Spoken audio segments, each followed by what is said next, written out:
Tunjukkan video keindahan Cimaung, Ridwan Kamil umumkan jam ziarah ke makam Eril.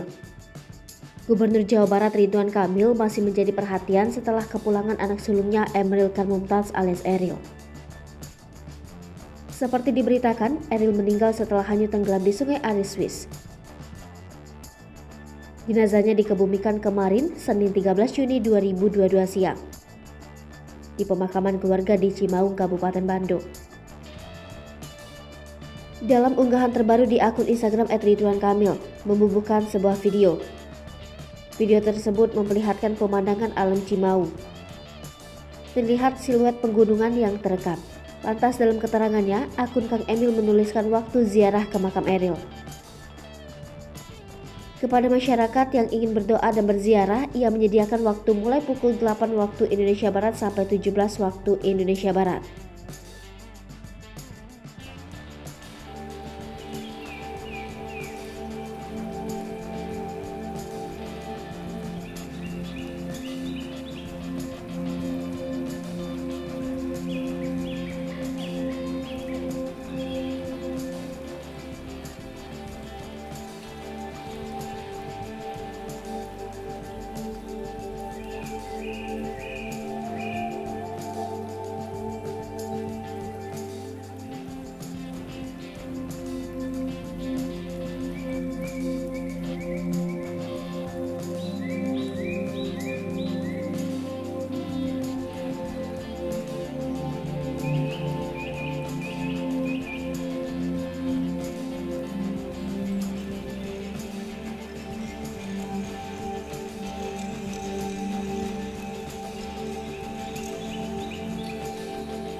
Hai pemirsa Sri Popo TV, jangan lupa komen, like, dan subscribe, serta tonton terus berita-berita